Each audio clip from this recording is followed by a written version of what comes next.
BJP ने आज UP विधानसभा चुनाव के लिए अपना गठबंधन फाइनल कर लिया है। बीजेपी अपना दल और निषाद पार्टी के साथ गठबंधन में चुनाव लड़ेगी। जेपी नड्डा ने ऐलान करते हुए कहा कि सभी 403 सीटों पर संयुक्त रूप से चुनाव लड़ेंगे। अनुप्रिया पटेल और संजय निषाद जी भी जेपी नड्डा के साथ मौजूद रहे।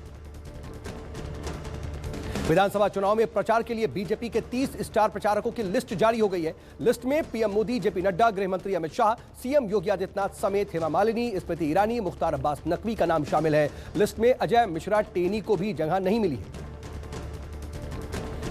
बीजेपी ने आज अखिलेश यादव को परिवार में बड़ी सेंध लगा दी है और मुलायम की छोटी बहू अपर्णा यादव ने बीजेपी ज्वाइन कर ली। केशव प्रसाद मौर्य और स्वतंत्र देव सिंह की मौजूदगी में अपर्णा यादव बीजेपी में शामिल हुई। बीजेपी में शामिल होने के बाद अपर्णा ने जेपी नड्डा और सीएम योगी से भी मुलाकात की। बीजेपी में शामिल होने के बाद अपर्णा यादव ने कहा कि वो पीएम मोदी की कार्यशैली से प्रभावित होकर के बीजेपी में शामिल हुई हैं और अब जो भी हूं बीजेपी की हूं, बीजेपी जो भी काम सौंपेगी उसे पूरी जिम्मेदारी से निभाऊंगी। चर्चा है कि अपर्णा यादव लखनऊ कैंट से बीजेपी की प्रत्याशी हो सकती हैं।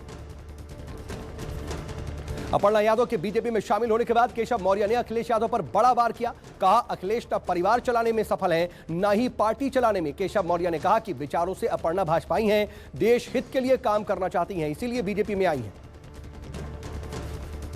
बीजेपी में शामिल होने पर अखिलेश यादव ने अपर्णा यादव को बधाई दी। कहा मुझे खुशी है कि हमारी समाजवादी विचारधारा का विस्तार हो रहा है। वो बीजेपी में पहुंच करके लोकतंत्र को बचाने का काम करेंगी। नेताजी ने अपर्णा यादव को समझाने की बहुत कोशिश की थी लेकिन वो नहीं मानी।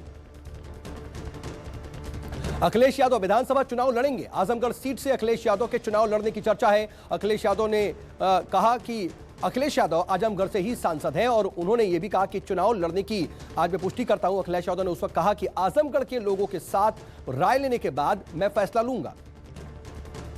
अखिलेश के चुनाव लड़ने पर योगी सरकार के मंत्री मोहसिन रजा ने चुटकी ली। कहा अखिलेश मन से नहीं भरे मन से चुनाव लड़ेंगे। तो केशव मौर्य ने कहा कि अखिलेश ने विकास का कोई काम नहीं किया, इसलिए विकास की जमीन पर लड़ने से डरते हैं। वो सुरक्षित सीट की तलाश में है। समाजवादी पार्टी जेल में बंद आजम खान को भी टिकट दे सकती है। आजम खान के बेटे अब्दुल्ला आजम को भी टिकट देने की बात कही जा रही है। मऊ से बाहुबली मुख्तार अंसारी फिर से ताल ठोक सकते हैं। कहा जा रहा है कि मुख्तार इस बार सुहेल देव भारतीय समाज पार्टी से लड़ सकते हैं। यूपी चुनाव से पहले टिकट पर बीजेपी सपा में आरोप प्रत्यारोप भी जारी है। मुख्तार अब्बास नकवी ने कहा कि दागियों और बागियों की जुगाड़ से विपक्ष का चौधरी बनने की जंग चल रही है और सपा के लोग चाहते हैं कि सत्ता की ताकत मिले और वो भी अराजकता शुरू कर सके।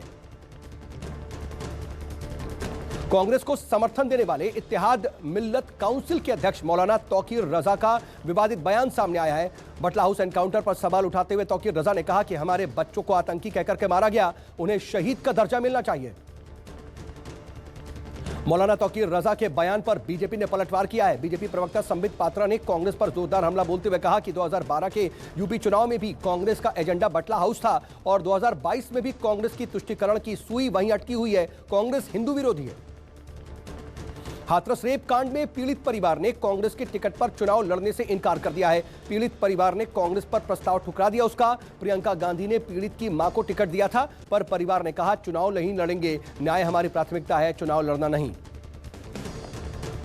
पंजाब के बाद गोवा में भी अरविंद केजरीवाल ने आज सीएम चेहरे का ऐलान कर दिया। अरविंद केजरीवाल ने युवाओं में लोकप्रिय अमित पालेकर को गोवा में चुनावी चेहरा बनाया है। अमित पालेकर पेशे से वकील हैं और भंडारी समुदाय से आते हैं। अमित पालेकर भ्रष्टाचार को लेकर के आवाज उठाते रहे हैं। पंजाब में अवैध खनन मामले में ईडी की छापेमारी में 10 करोड़ से ज्यादा कैश बरामद हुआ है। ईडी ने सीएम चन्नी के रिश्तेदार भूपिंदर सिंह हनी के ठिकानों समेत 10 जगहों पर छापेमारी की थी। मोहाली में भूपिंदर सिंह हनी के घर से रेड के दौरान ईडी ने 3.2 करोड़ की कुल नगद जब्त किए।